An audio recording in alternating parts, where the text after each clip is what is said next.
채워지면 행복해하고요. 또 욕심이 채워지지 않으면 불행해합니다. 뭘 그렇게 더 갖고 싶으세요, 여러분? 그렇게 다 가지고 다 뭐하는 데 쓰려고요? 정말 어려워서 여러분들 그건 욕심내는 거 맞습니까? 혹시 내가 먹을 게 없어서 고민하고 있습니까? 우리 교회에도 어려운 분들이 있어요. 그런데 대부분 뭘 이렇게 욕심을 내냐 그러면 대부분 분들이 이렇게 얘기합니다. 나는 가진 게 별로 없어. 그래서 욕심내는 게 아니야. 근데 저는 그게 가장 위험한 말이라는 생각이 들어요. 정말 어려운 분들 몇 분 빼놓고는 그런 분들을 제외하고 대다수 우리들이요. 우리처럼 하고 싶은 거 다 하고 살 수 있는 것 대부분 그래도 가져가면서 사는 우리들이 나는 가진 게 없다 이렇게 말하는 건 아마도 진짜 감사를 모르고 살아가는 것 또는 욕심으로 사는 거 아닐까 생각이 듭니다. 작년에 통계 마지막 통계예요. 2016년 엔겔 지수가 우리나라 13.7%랍니다. 굉장히 낮아요. OECD 평균보다도 훨씬 낮습니다. 그럼에도 불구하고 우리는 더 가지려고 합니다. 그게 돈이든 때로는 부동산이든 아니면 비전으로 포장된 어떤 것이든 이름만 다른 것 같습니다. 그 뿌리에는 욕심이 있을 가능성이 큽니다. 여러분, 대림절인데 이런 마음으로 예수님 기다려도 맞는 걸까요? 어떨 것 같아요, 여러분? 이런 거 물으면 꼭 아무도 대답 안 하죠. 본문으로 오늘 한번 들어가 보도록 할게요. 예루살렘에 큰 박해가 일어났습니다. 스데반이 돌에 맞아 죽었어요. 그리고 나서 초대교회에 엄청난 박해들이 엄청 불길같이 일어났습니다. 그래서 많은 사람들이 예루살렘에 살 수가 없어서 떠났습니다. 그래서 가나안 땅 곳곳으로 흩어졌고 도망을 갔는데 그 중에 한 사람 빌립이라는 사람도 있었습니다. 그렇게 해서 빌립이 갔던 곳이 사마리아였어요. 그렇게 도망을 하는 중에도 열심히 복음을 전했더니 사마리아 땅이 굉장히 많은 은혜가 넘쳤습니다. 얼마나 크게 부흥이 되었는지 베드로와 요한 사도가 그 사마리아 땅으로 와서 급히 빌립을 도와야 됐을 만큼 그렇게 그들에게는 큰 놀라운 역사가 일어났습니다. 거기서 계속 사역을 하면 좋은데 그때 하나님께서는 사자를 보내서 다시 빌립에게 나타나서 말씀하셨습니다. 예루살렘에서 가사로 가는 길까지 가사는 아니네요. 그냥 가라 이렇게 말씀하셨어요. 사마리아 땅까지 도망갔잖아요. 우선 거기서부터 예루살렘까지 약 70km예요. 예루살렘에부터 다시 가사까지 내려가는데 약 70km입니다. 이게 위치가 뭐 꼭 거기를 거쳐가야 되는 건 아니에요. 근데 예수님이 사자를 통해서 말씀하셨던 예루살렘에서 가사로 가는 길로 내려가라. 그런데 그 길은 사막이니 요 길에 해당하는 길을 다 이렇게 좀 재보면 두 가지 길이 있는데 약 한 120km 정도 됩니다. 그 길 열심히 뛰어내려가라는 거예요. 그렇게 열심히 내려갔더니 어디쯤에선가 에디오피아 내시였던 국고를 맡은 사람, 그럼 직책이 어느 정도 될까요? 지구본으로 얘기하면 재무부 장관, 우리나라는요 경제부총리쯤 되는 사람, 그런 권력자를 만났습니다. 한 나라의 국고를 맡았다. 그가 국경을 넘어 수레를 타고 자기 나라로 돌아가는 길이에요. 이 그림들을 인터넷에서 찾아보면 그림이 꽤 있어요. 근데 어떤 그림이냐면 작은 수레가 하나 달랑 있고 두세 명이 따라다니는 이런 그림이에요. 근데 이거 틀렸습니다. 원래 그 당시에 이런 수행을 보면 그 정도 권력을 가진 사람이 지나가는 것을 고고학적으로 더군다나 다른 나라를 왔다가 돌아가는 걸 보면 수행 규모가 굉장히 컸을 가능성이 훨씬 더 큽니다. 근데 성경은 이디오피아 내시, 여러분 내시라 그러니까 굉장히 엄청 마음으로 무시가 되죠. 여러분 마음에 지금 솔직히 그렇죠. 뭐 엄청 크게 느껴지는 마음이 없죠. 제가 앞에 경제부총리라 그랬는데도 불구하고 내시라는 게 더 커서 굉장히 하찮게 보일 겁니다. 여러분에게는요. 아니에요. 여러분이 내시가 안 되어봐서 돼요. 되어보면 이게 그 나라에서 내시가 되어보고 권력을 가져보면 얼마나 큰지 알아요. 그렇게 여러분이 대충 볼 만한 사람이 아닙니다. 그게 그 나라 특징이었어요. 그냥 당시 이 에디오피아는 목의 중심 사회로 여자가 왕이에요. 그러다 보니까 그 왕의 옆에서 왕을 도와야 하는 모든 관료들은 다 누굴 삼았었냐면 내시를 관료들로 삼는 겁니다. 그리고 내시를 만들어서 관료를 삼는 거지 그게 그 나라의 최고 권력자에 해당하는 거예요. 그런 사람과 지금 우리 빌립을 한번 생각해 보십시다. 빌립은 도망가던 전도자였습니다. 그러다가 또 120km 정도 되는 거리를 열심히 달려왔을 거예요. 쉬면서 자면서 달려왔을 리가 없습니다. 그 이전에도 예루살렘에서 사마리아도 도망쳐서 사마리아로 간 거였었고요. 그렇게 해서 지금 여기서 그 사람을 만났어요. 이 빌립의 꼴이 어떨까요, 여러분? 어떨 것 같아요? 거짓꼴이죠. 아마 에디오피아 관리가 보기에는 상종할 수 없는 초라한 거지 같은 사람일 수밖에 없이 보이는 게 정상적일 겁니다. 이렇게 신분이 전혀 맞지 않는 두 사람이 만난 거예요. 그 이야기들 여러분 잘 알죠? 에디오피아 관리는 그때 뭐하고 있었냐면 성경을 읽고 있었습니다. 그것도 마침 이사야서 말씀 예수님의 고난에 관한 부분을 읽고 있었는데 근데 그게 도대체 이해가 안 가는 거예요. 그래서 마음에 답답함이 생겼어요. 그때 빌립이 나타났고 그 관리는 자신이 앉았던 수레의 한쪽을 빌립에게 내어 주게 됩니다. 그리고 우리가 잘 아는 대로 빌립은 말씀을 풀어주었고 그리고 복음을 전했고 그 관리는 세례를 받았고 그리고 우리가 잘 알기는 역사적으로 그 에디오피아 관리가 이 에디오피아의 복음의 뿌리가 되는 것을 우리는 알게 됩니다. 이제 여기까지가 성경 이야기였고요. 제가 여러분들과 나누고 싶은 이야기가 있습니다. 에디오피아 관리는 권력자이고요. 병거를 타고 병사들의 호의를 분명히 받았을 겁니다. 이 사람이 먼 길을 쉼 없이 달려왔을 초췌할 수밖에 없었던 그 빌립, 그렇게밖에 안 보이는 빌립, 당연히 무시할 수 있었을 거예요, 여러분. 그런데도 불구하고 그는 빌립을 위해서 자신의 옆자리를 내어주고 한 발 옆으로 발을 옮겼어요. 그리고 마차의 자리를 만들었단 말이죠. 그래서 얻은 것이 그에게는 구원의 역사였고 그래서 하나님께서 그것을 통해서 계획하셨던 것이 무엇이었냐면 에디오피아 땅의 복음이었어요, 여러분. 오늘 저는요 이 생각 한번 해보고 싶은 거예요. 한 발짝 물러설 수 있나? 하나 내어놓을 수 있는 마음이 우리들에게 있나 하는 거예요. 우리는 늘 앞으로 가고 싶어 하잖아요. 얻으면 축복이라고 생각하잖아요. 하나님에서 일하셨다고 너무 감격해 하잖아요. 내가 얻은 거 내어놓기 싫잖아요. 무언가 얻으려고 지금도 싸우고 있잖아요, 여러분들. 하나 뺏기면 그렇게 속상하잖아요. 그런데 하나님은 그냥 한 걸음 물러나는 것, 조금 불편할 수 있는 내 자리 옆으로 비켜주는 것, 그것을 통해서 하나님은 일하시는 분이시라는 것을 우리들에게 말씀하고 계신다는 거예요.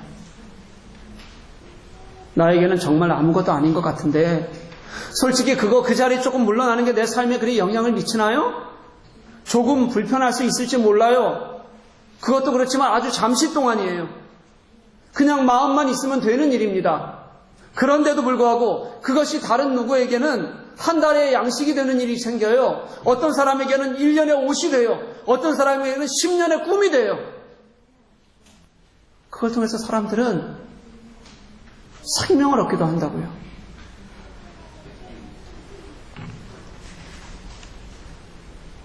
오늘이 컴패션 주일입니다. 우리 성탄 칸타타도 준비되어 있고요.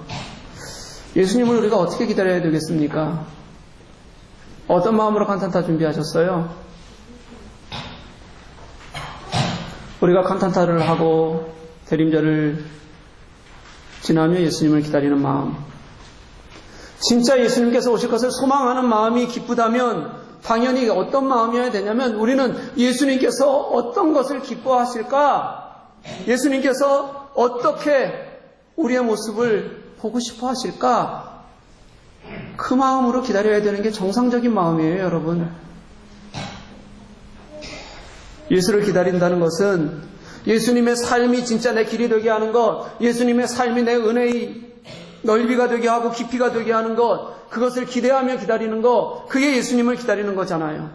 칸탄타는 그렇게 노래하는 겁니다, 여러분. 그냥 실력 갖고 하는 거 아니에요.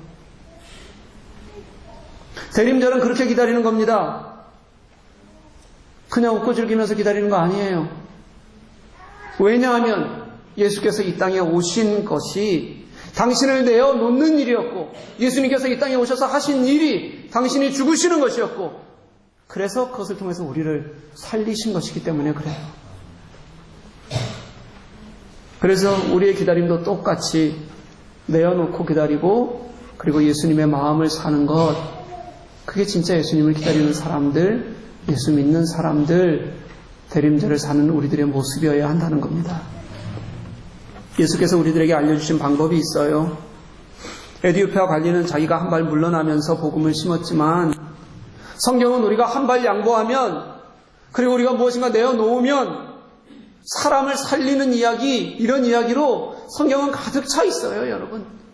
예수님이 가셨던 걸음마다 다 그런 걸음들이 기록되어져 있는 거예요. 누가복음 10장 29절에서 37절 말씀을 보면요,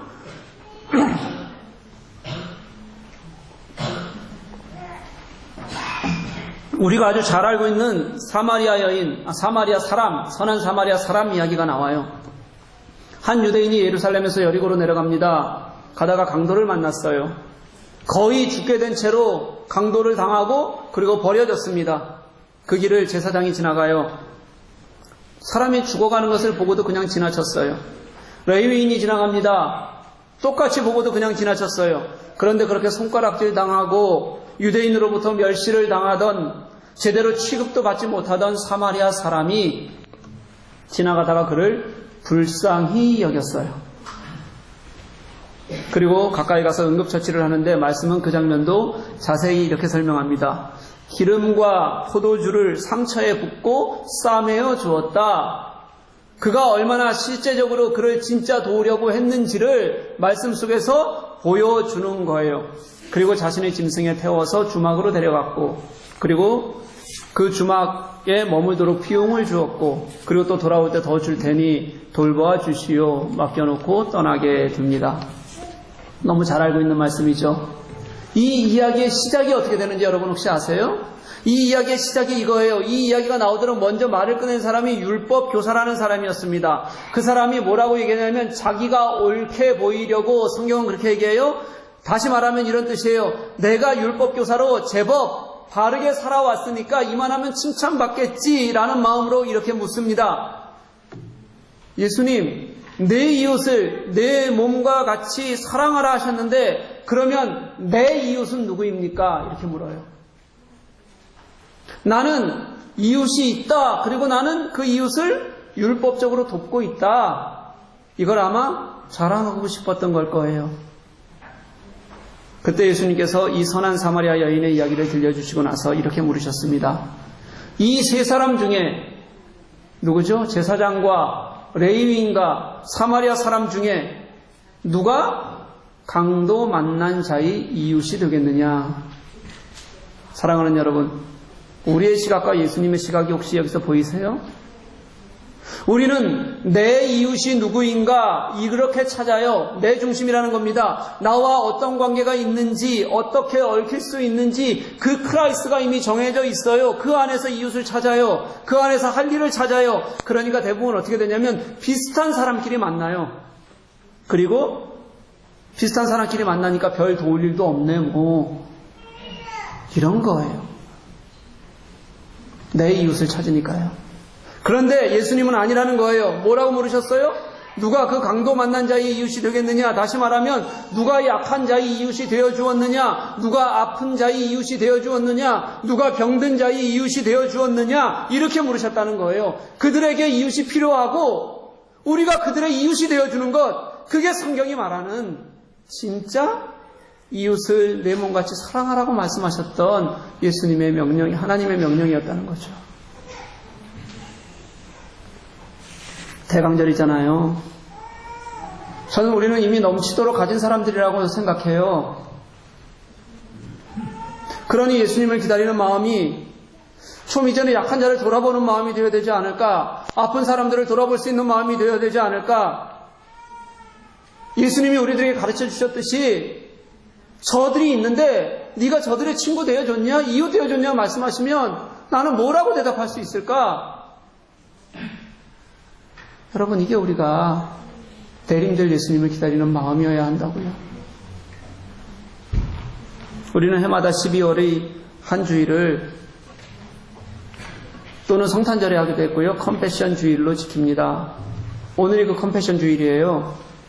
컴패션이 컴패션, 함께 아파하는 마음이에요. 독일어로는 뭐라 그러죠? mitleid라고 하죠. 성경에서 예수님이 품으셨던 단어를 그대로 가져온 거예요. 뭐예요? 사람들을 볼 때 예수님이 어떻게 말씀하셨냐면 그들을 불쌍히 보셨다. 그렇게 얘기해요.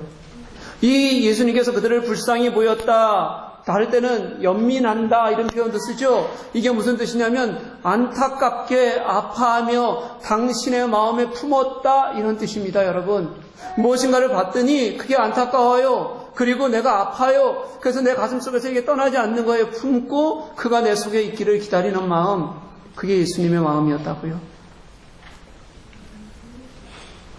저는 우리의 작은 마음이 우리에게 그렇게 큰 일 아니거든요. 우리는 어쩌면 그쯤 없어도 아무 영향도 받지 않는 그런 작은 도움이, 그게 내가 먼저 마음이 열렸을 때요. 그리고 또 그게 내가 진짜 아파하는 마음으로 사람들을 볼 때요. 그게 얼마나 큰 역사를 일으킬 수 있는지 저는 늘 내가 신앙생활을 해가는데 하나님께서 보여주세요. 내가 어울릴 이웃을 찾는 것이 아니라, 그래서 나와 친한 사람들, 매일 모여서 노는 사람들, 웃고 즐기고 그래 이게 교회 공동체야, 그것 말고요, 넘어서서 너는 누구의 이웃이니? 예수님께서 그렇게 물으실 때 대답할 수 있는 마음이 저는 예수님을 기다리는 마음이라고 믿습니다. compassion, mitleid, 불쌍히 여기사, 함께 아파하는 마음, 이게 예수님의 마음이었다. 그래서 그 마음 때문에 우리가 이 자리에 있는 거다 깨닫는 저와 여러분 되시기를 간절히 소망합니다. 우리에게는 작은 나눔이 어떤 사람에게는 그 사람의 평생을 살리는 있음을 우리가 알기를 원합니다. 우리의 마음에 있는 것들이 나누어질 때 그때 세상이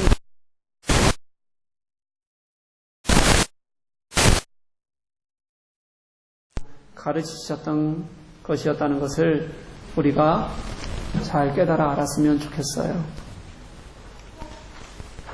그렇게 알 수 있기를 간절히 소망합니다. 그리고 기도합니다. 제가요, 시 하나 읽어드릴게요. 최명이라는 오래전에 돌아가신 분이에요. 그래서 말투도 옛날 말투예요. 자기 목이라는 시인데요. 알아야 합니다. 근면하게 일하고 절약하여 자기 가소를 씻굽니다. 우리 여기 젊은 친구들, 자기 가소를 굶기지 않으면 된다. 그러나 열섬지기 짓는 사람은 이웃에게 배 고른 자 있으면 거두어 먹여야 하느니라. 백섬지기 짓는 사람은 고를 염려하고 그보다 또 다른 어떤 목도 있겠지. 제대로 할라치면 이 세상에서 제일 힘들고 어려운 것이